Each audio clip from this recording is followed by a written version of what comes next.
Welcome to Basic Brewing Radio for Thursday, April 1st, 2010. No fooling. I'm James Spencer. Here at Basic Brewing Radio, we're all about home brewing. With this week, home brewer Mark Zap joins us to tell us about his art project. It's a project that I'm sure you'll be interested in because he's received a grant to build a brewing sculpture. We'll talk to Mark about how it's shaping up. If you're new to home brewing and would like to get into the hobby for the first time, check out our website, basicbrewing.com, where you can find archives of our audio and video podcasts and our DVDs to walk you through basic and more advanced brewing techniques. You can follow me on Twitter. My username is Basic Brewing, all one word. You can find me on Facebook at facebook.com/basicbrewing.james. And our show page is at facebook.com/basicbrewing. And if you become a fan of the show there, I send out notices whenever we've posted a new episode.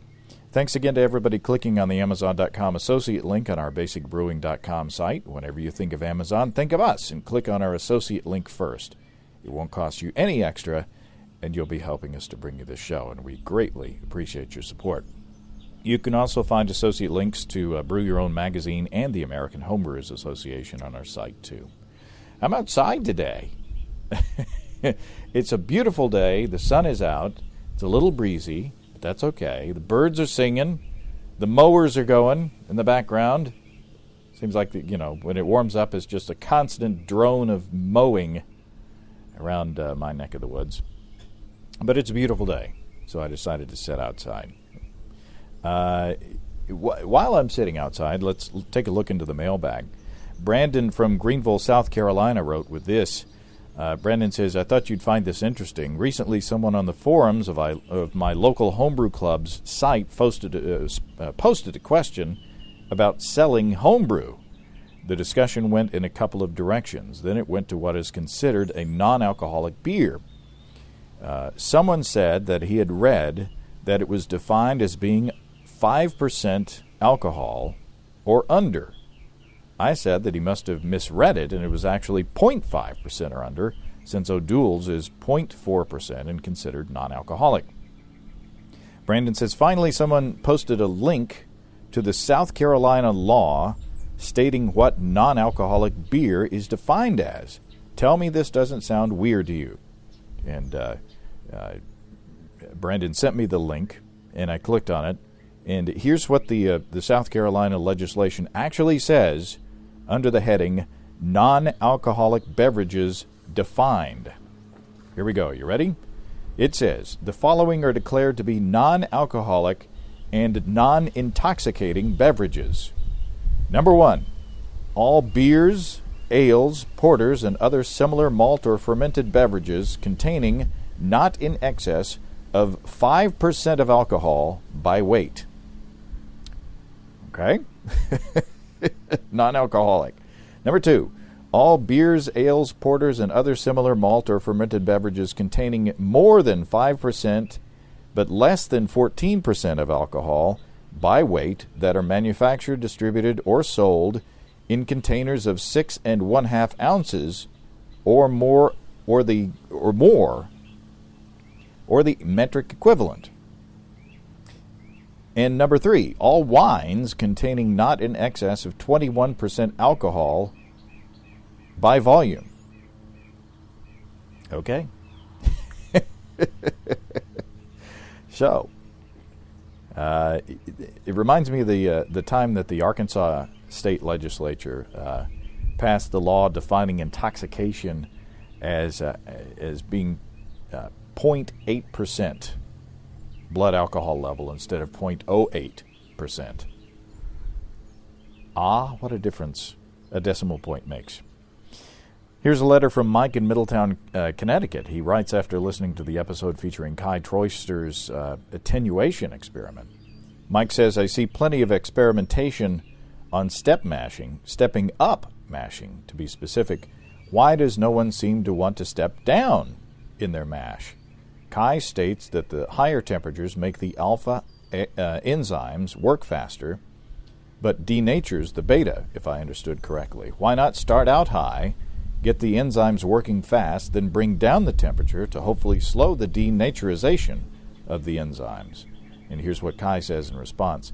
When you dough in high and then lower the temperature, you will speed up the B amylase denaturization at first and quickly lose B amylase activity. When you then lower the temp, the enzymes that you lost won't become active again, but the ones that are still active will stay around for longer due to the lower rate of denaturization. Kai says in practice that only works for quickly correcting an overshot mash temperature. When you heat the mash to 158 and let it coast to 151 Fahrenheit for over an hour, you will do significant damage to the B amylase while the mash is sitting close to 158. Enough, in fact, Kai says, that I would expect the resulting wort to have a fermentability similar to one brewed with a mash held constant at 156 Fahrenheit to 158 Fahrenheit for the same time. Thanks, Kai.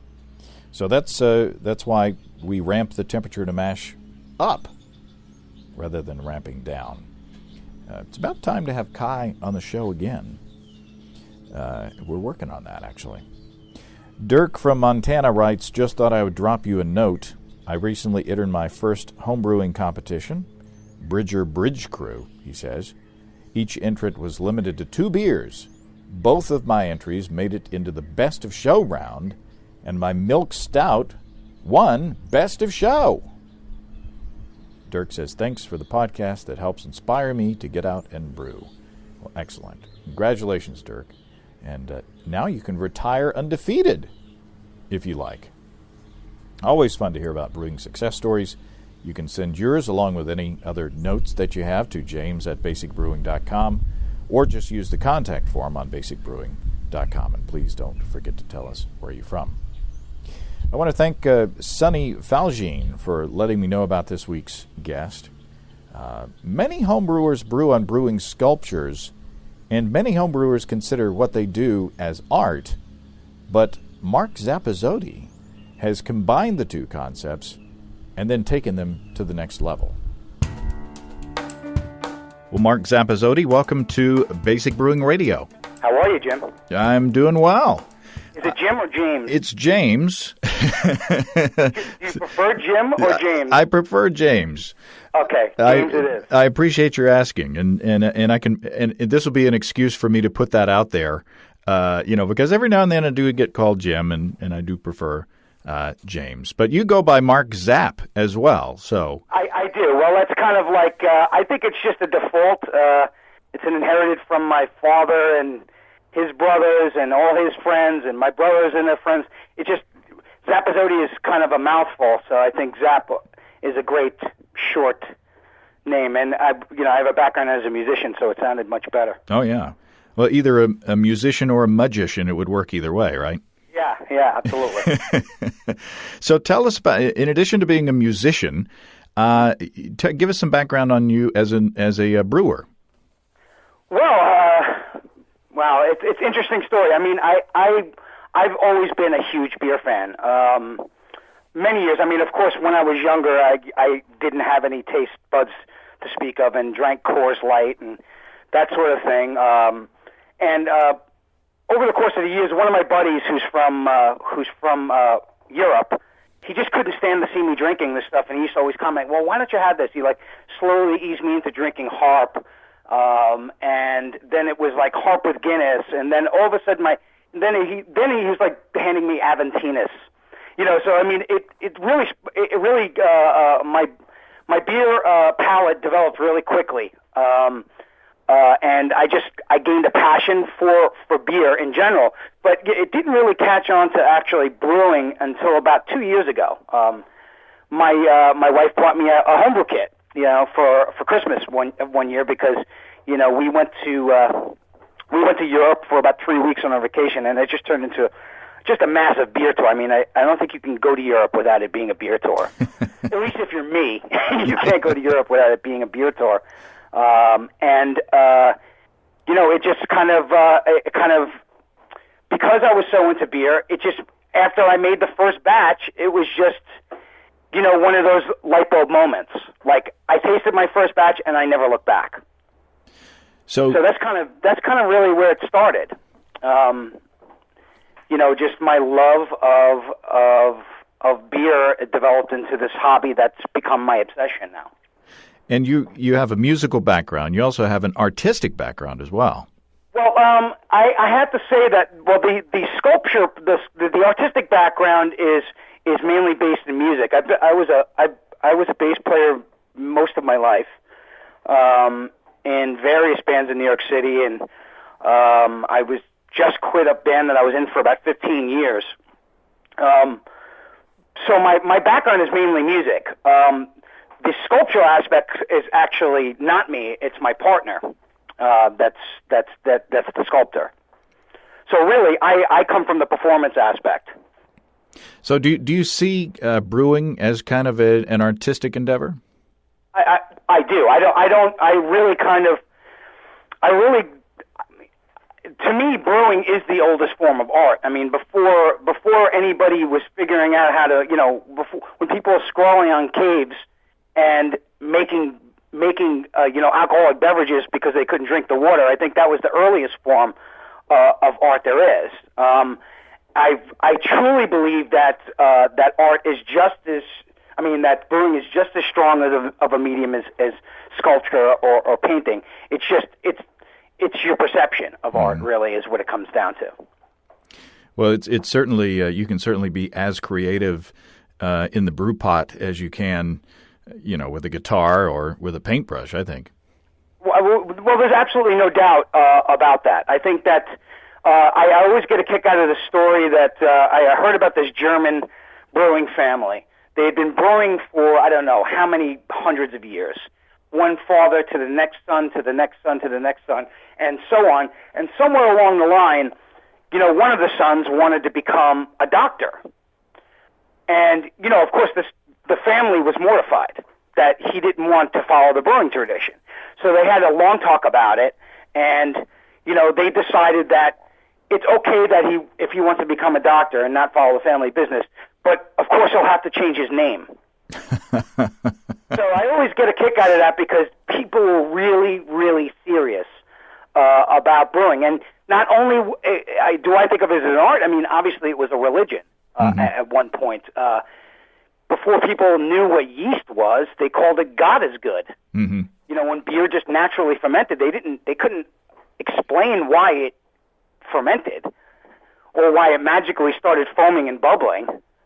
But they, of course, they closely related it with God. I mean, which would be a normal reaction of something that you didn't know anything about. So there's, and as you know, I'm sure I don't have to tell you about the fine tradition of monks still brewing in Europe. Mm-hmm. Which in this country it's kind of bizarre. If you asked the priest if you made beer, he'd look at you like you were Satan. But in Europe, I mean, they're rock stars. I mean, they get stopped in the street and, thanked because they're making beer. I mean, there's nothing that makes people happier in life more than beer that I've discovered, for sure. Now, the reason that we're talking is that you are working on a project that, I am?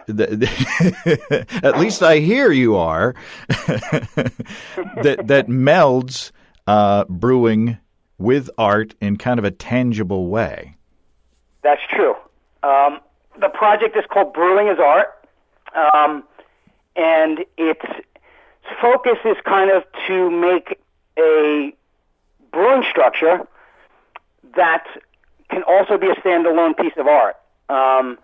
And the idea sort of came about by over a few beers naturally. But it started out with my metal sculptor friend, Scott Van Kampen. He's a local, artist, metal sculptor, metal fabricator. This is what he does for a living. And I met him through some friends when I moved over here, and I brought my barrel to him to get, when I bought a house, and of course when you have a house, then you have more space to brew beer. So I immediately got a Sankey barrel and converted it, and so I had him, weld my ball valve in, and of course he wouldn't take any money, but he would take beer. Mm. So it was just a perfect relationship from the start. A brewer and a welder are kind of like best buddies. in the brewing world. Mm-hmm. Every brewer needs a welder, or vice versa, I think. Anyway, it started as kind of an idea of like, well, it would be kind of cool to build a brewing structure, but what if we could also make it as striking as a piece of standalone art? So then this kind of developed slowly into this idea of, well, what if we took it to another level? What if we made it mobile and we're able to take it around and showcase it on a whim and make beer to boot? So that's kind of where the brainchild of this all started. So yeah. So and then of course the next step was, how do I get someone else to pay for this? Right? Of course. I mean, the reality is that I would have built some sort of a brewing structure at home because I love to boil in the backyard, which I'm sure you do. Mm-hmm. The classic backyard boil. I was already planning to build something anyway, and I would have built something regardless of whether or not we would have done the actual artistic part of this as well. But we decided, but we live in a small community on Staten Island, and there's kind of nothing, like New York City is kind of a cultural explosion. No matter where you go, there's art and there's beer and there's all this stuff going on. But in Staten Island, it's kind of a little bit of a void. It's mainly a family-oriented place. You can live in a full house 20 minutes from Lower Manhattan, which is kind of a rarity. But anyway, the reason why I'm saying is because the arts community is tight. It's a very small and tight-knit community. So every year, the Council of Arts and Humanities for Staten Island gives out money to local artists, whether they're painting or they're sculpting or taking photos or visual art or whatever it is you do. You can apply for a grant and they'll give you some money towards what you do because it lends to the character of the community and it kind of puts Staten Island on the map as being an artistic hub. And we said, well, what if we applied for this grant? I wonder if they would see brewing as art as much as we do. And I think the presentation was done really well. I brewed something, one of my signature beers, which is a saison, and Scott, my metal sculptor guy, made a handmade wrought iron 6-pack holder. So that was I mean, and the beer that I gave them, of course, was about 7%. So my plan was to get them good and loosened up for the presentation, and it worked. It worked smashingly. They really loved the concept.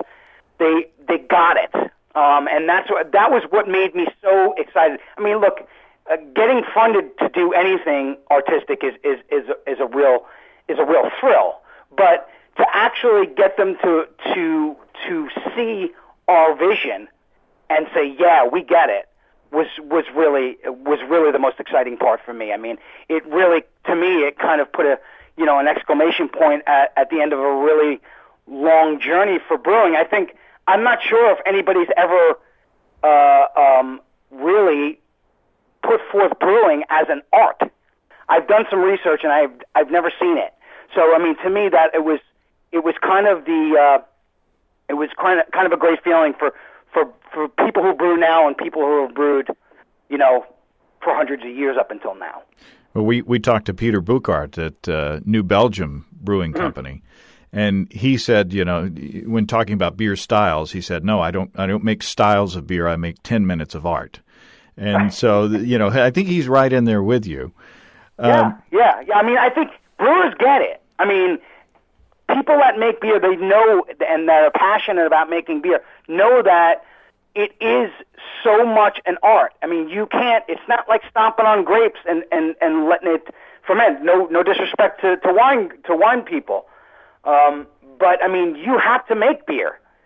It's an artistic expression, and I think this just kind of to me solidifies what I had thought all along. So you're still in the planning stages at this point, right? Well, actually, since I've spoken to you last, we've actually put in fire to steel, and actually have the skeletal of the structure up. I mean, it's still not, it's not functioning or anything yet, but we actually have the design of it, the visual design of it worked out, which was the hardest part. I mean, look, if I was going to just build a brewing structure, I could do one really easy, and it would have been done in a week. Of very minimal design. I mean, you could use a very simple system, and there's thousands of schematics online that you can get to build your own. But what we wanted to do is make it not just a brewing apparatus, but also a piece of art. So that was the real challenge. How do you really make it visually stimulating? Mm-hmm. I mean, which is essentially just boiling water. I mean, how do you make boiling water interesting? I mean, really. And so that was the challenge for us. And, kind of my role in this has been to look at the design and kind of rein my artist guy back a little bit and be like, well, that won't work because this has to be here. And, we had, at one point, had a Sankey barrel filled with water 5 feet in the air. And we were watching, like, a 2-inch steel, piece of angle iron just like bending like a pretzel. And we said, well, obviously we can't put that much water weight up in the air.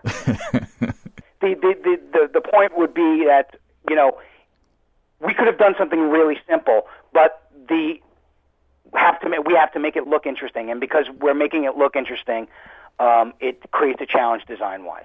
So what is the design like? I mean, how would you characterize the design, and how is this going to work? Well, I mean, that's a good question. I mean, I think that, you being a home brewer, I know that home brewers get creative. You work with what you got, and sometimes you run the Home Depot. I mean, it's a very DIY world, and that's one of the parts that I love most about home brewing is that it's such a challenge. And whenever you see somebody's setup at home, you go, "Wow, why didn't I think of that?" Mm-hmm. Or you'll see them use gravity in a way that you never thought about. I see guys with with their hot liquor tanks on top of their refrigerator. Mm-hmm. I mean, and their whole kitchen becomes this big work of homebrew art. I mean, to me, that's the most exciting part is to try to make it original and float. We do want to do this all gravity fed. That's kind of the goal. I think in the end we might wind up purchasing a pump just in case, but I don't think that we will. So the way we have it set up now, it's kind of a tiered system, but we don't want to do your standard, barrel over barrel over barrel, because then that's just not. I mean, that's just the easy way out. Mm-hmm.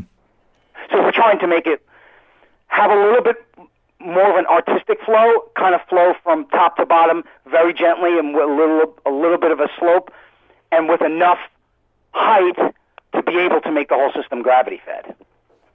So we're in the end spit out, the final result into a glass cardboard for everybody to visually see. The structure will be 10-gallon capacity, but for demonstration purposes, I'll probably be doing 5 gallons just because of the ease of less grain. So if we're thinking about, let's bring this kind of and apply it to, brewers who want to build their own systems. Okay. What are the components that you've got to think about? I mean, how many vessels and, which have to be heated and, kind of take it from, specifics to generalities, so to speak.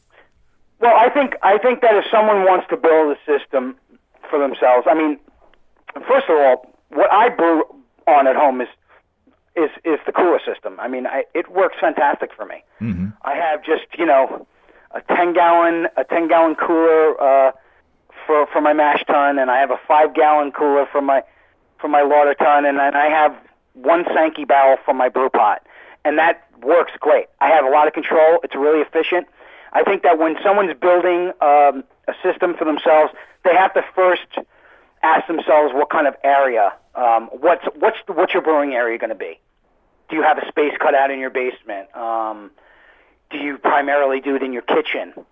Whatever, do you boil outside? Do you mainly do your brews outside and then not brew in the wintertime? I mean, these are all questions you should ask yourself before thinking of designing a system, because based on those things, you can come up with something that works really well.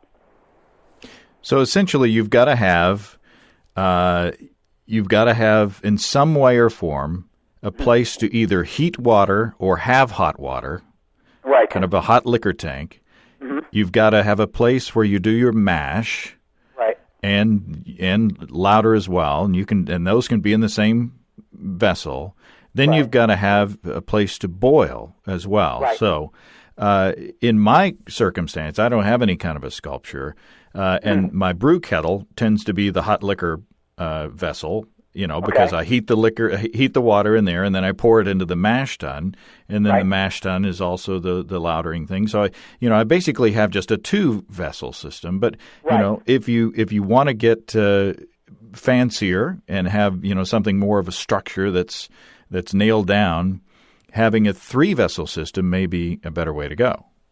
Well, sure. I mean, I think that if you can have a 3-tank system, if you can have a 3-tank system that everything heats independently, obviously would be the most efficient way to do it, or the best way, the ease, at a level of ease for the brewer. I mean, I'm sure I'm not telling you anything, new when I'm saying that when I first working on my first all grain system, I was running up and down my basement stairs with buckets of hot water. You know what I mean? It wasn't very safe. Yeah. And it isn't very safe sometimes to have a system that's kind of all over the place. But, as a home brewer, you kind of, you're making things happen on the fly. But the inspiration for the Brewing is Art system was to make it really easy. So I can stand in one spot and heat my hot water, mash my grains, do my boil, chill my wort, all in one specific spot without having to run around. Mm-hmm. That was kind of the goal of the Brewing is Art. We wanted to make it simple enough that it was, simple enough that you could take it mobile. So when building a system, what I stress to everybody that's ever, talked to me about this is make it easy for you. If you make your system simple enough to work, you will brew a lot. Now, you say you want to make it mobile. Is the structure going to be all one piece, or are you going to have to take it apart in order to move it? Good question, James. Actually, the structure itself, the way we're designing it, is going to have recessed wheels in it. So the thing will once you get it to where you want it to go, you'll be able to push or pull it. Actually, the design we're working on is it's going to be like an old school. I'm not sure I'm sure you are familiar. An old school warehouse cart that has 2 smart wheels on the front and 2 dummies on the back. Mm-hmm. So you have 2 fixed wheels in the rear, and then in the front you have this sort of you have 2 wheels that swivel around on a pivot with a handle. So you can literally pull it like it's an old school industrial cart. That's kind of what we're going for. And what are the dimensions are we talking about? That's also been a challenge because we want to make it so you could bring it indoors. So, most of the time it's going to be used as a brewing vessel, but there are going to be those times where the first appearance is going to be at an art gallery right here in town called Show Gallery, and we wanted to make it. The first concern was like, can we get it through the front door? Without having to break it down. Clearly you're going to have to make it so you can break it down and store it. But for the most part, I plan on once it's erected, it'll stay that way until we decide to store it. Mm-hmm. So yeah, the dimensions of it we tried to make it. I don't know what's the standard size of the door. I think it was around 32 to 36 inches. It was a large door, so we tried to keep within those dimensions, so it would just be easier to get it in and out. But for the most part, it will be an outdoor structure. Now, you're going to be using propane, I'm assuming? Yes, we considered going the electric probe route, but I just didn't, for the most part, I think it's going to be mostly outside. That's why we decided on the propane. But yes, it's going to be all propane fed, and obviously inside a gallery we can't crank up propane, so it's going to be just going to be a visual piece in the gallery. So, what's your BTUs? How much heat are you putting under each vessel? I'm not the most technical of guys, so I'd have to refer to my notes to tell you exactly. But yeah, I mean, they're fairly large burners. They're cast iron. They're large. The structure's not going to be light. It's certainly going to be a bit heavy, but because we're going with the more industrial look, we can incorporate it into like into sort of that old warehouse cart vibe. The structure is also going to be in the ilk of what's called steampunk. Are you familiar with the style? Oh yeah. Yeah. So I mean, that's kind of what we're going for the vibe of the piece. Trying to make something new look old is really what we're doing. It's kind of Terry Gilliam's Brazil kind of stuff. Yeah, exactly. It's the goal would be for it to look like it was comfortable in 19th century Victorian England. Is kind of the goal. I mean, but as far as I'm concerned, it is art, and because it's art, it will change. And if it turns out to be completely different than I imagined, then so be it. Because I think that's kind of the exciting part of two people from different polar opposite backgrounds coming together to work on one piece. And I think that I've been somebody called me for an interview, and they were trying to nail down specifics, and I just refused to give them any real specifics because we didn't at that point have any real idea how we were going to do it. So are there going to be any kind of kinetic elements, visual elements on the sculpture, like steam-driven little propellers or anything like that? Yeah, I mean, we're thinking of incorporating this piece. Of course, now we have to see how it works. But at the top of my hot water tank, we're thinking of putting something like a steam whistle. So once it comes to a boil, it whistles like an old locomotive to let everybody know that we're ready to do business. So I mean, that's kind of the thing, and I'm a big fan of fly sparging. That's the way I usually do my beers at home, and my buddy Scott was just so blown away at the whole. He loves the simple designs of things like that because he's an obsessed metal sculptor, so he loves the inner workings of all sorts of big industrial and small little clocks, and he's really infatuated with that whole thing. So when he saw the sparge arm in effect, he would just absolutely refuse to do it any other way. So you got the whirly gig. Yeah, and he's thinking about doing something that spins counter to that, just for the visual. So I mean, we do have to make this interesting to look at. So we're going to pretty much pull out all the stops when it comes to that sort of thing. I mean, I think when we do the gallery show, we can't actually boil, so what we're going to do is probably get a pump and just pump water through the system just so everybody can see how it works, without it actually, being fired up. So what are you going to do for a chiller? I actually bought a Therminator recently, and man, let me tell you, I almost was like, I felt like I just came out of a cave. As far as the difference between an immersion chiller and the Therminator, I should be a spokesman for Blickman. I just absolutely love the Therminator. It takes beer down so quickly. I was giddy the first time I used it. It takes a good half an hour out of your brew day. Now, for those who don't know, a Therminator is a plate chiller, right? It is. It is the Mac Daddy of all plate chillers, I would like to say. It is just fantastic. I mean, it takes down pitching. Now I'm only doing 5-gallon batches. I'm sure it's gonna increase time a little bit on 10 gallons. But I mean, as quick as it runs out of my boil pot and into that Therminator, it's as quick as it comes out to pitching temperature. Now So we go from boiling down to 70 degrees in 5 minutes, maybe. You keep talking like this, you're going to get Blickman as a sponsor. You'll have to put his logo somewhere on your art. Blickman's listening. I could use a sponsor. You'd have to incorporate his logo somewhere on the art.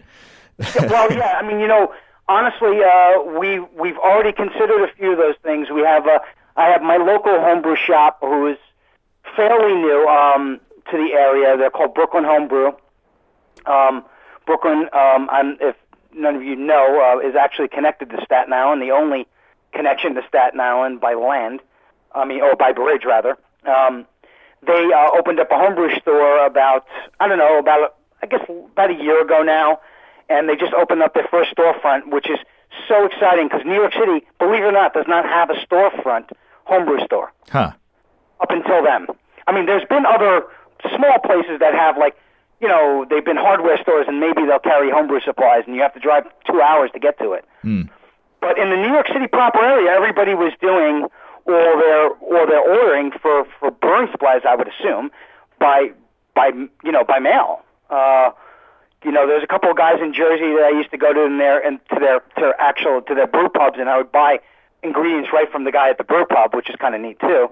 But they of course they got behind the project 100% as soon as I told them so. They're one of my first sponsors for the project, and I'm hoping to pick up some more. Obviously, making beer is not cheap, mm-hmm. so it helps to have a little bit of help in getting the project executed. So, what's your timeline? Well, we have our first show that I think we're going to be doing. I don't have a date yet, but it's going to be at the end of June, early July. Will be our first showing at Show Gallery on Staten Island in St. George, which is to me is going to be.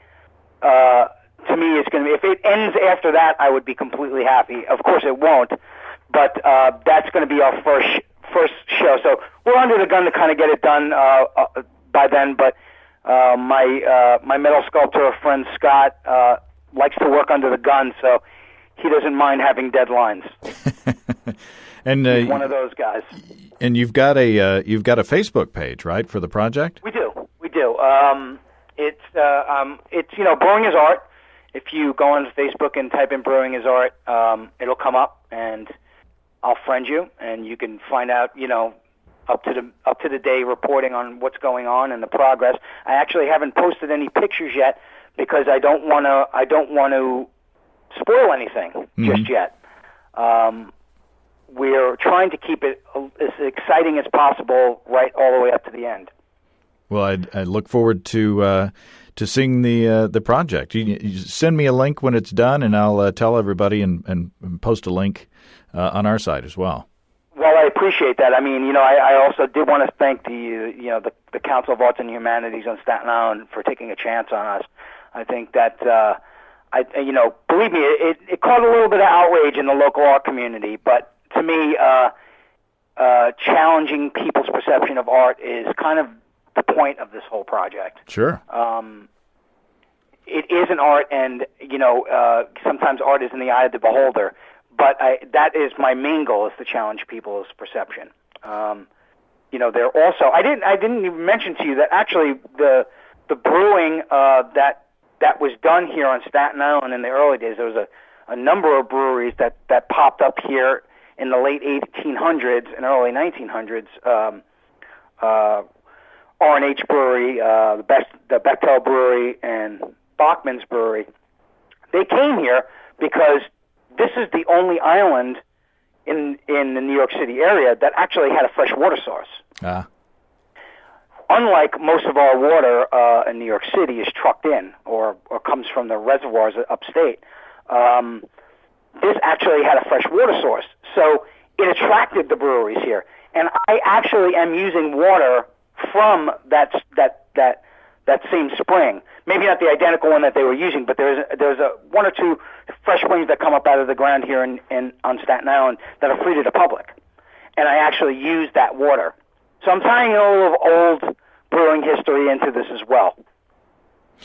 Well, I'm sure that with your enthusiasm, you will do us proud as homebrewers. We're all looking to you to. Well, I appreciate that, and the great part about this is that because I don't have a liquor license, I'm just going to give it away. Yeah. So it's going to be free beer for all, which is even more exciting for people of Staten Island and anybody who wants to participate. Well, there you go. Well, Mark, I appreciate you taking time, and I wish you luck. James, I appreciate you taking an interest in what we're doing here on sleepy little Staten Island. But there is a lot of brewing here. I actually have a homebrew club, the New Brighton Homebrewing Society. It's small, but we brew, and it's shows like this that kind of get the word out, and I appreciate it. Awesome. Thanks, Mark. Thanks, James. Thanks again to Mark. You can find Brewing as Art on Facebook.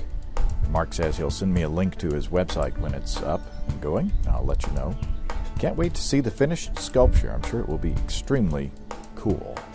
If you have brewing questions, show suggestions, or just want to say howdy, write to james@basicbrewing.com or just fill out the contact form on basicbrewing.com. And please don't forget to tell us where you're from. Our 2010 Brewers Logbooks are still available.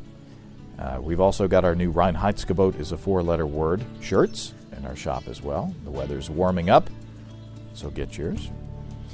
Check out our homebrewing DVDs on our site. Introduction to Extract Homebrewing, Stepping into All Grain, Low-Tech Lagering and Decoction Mashing, and Introduction to Wine Kits.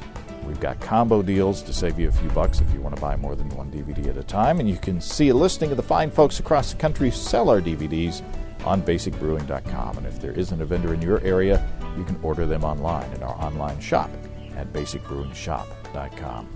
And thanks to everybody who's continued to click on our Amazon.com link. We appreciate the support there. Our featured products this week that were purchased through the link are Polish sausages, authentic recipes and instructions, and Nature's Path Organic Hemp Plus Granola Cereal. 11.5-ounce boxes, pack of 6. Thanks again, everybody. And remember, I can't tell who bought what, so no worries there. Just click on the Amazon.com logo on our site the next time you feel like Amazon shopping. We appreciate your support. Man, the wind is kicking up. What is up with that? That's all until next week before I get blown off the porch. Until then, thanks for listening. I'm James Spencer. Production help for Basic Brewing Radio and our website is provided by our buddy Kelly Dotson down in Austin, Texas. There goes a chicken truck on the highway, by the way. Basic Brewing Radio, welcome to Northwest Arkansas, is a production of Active Voicing.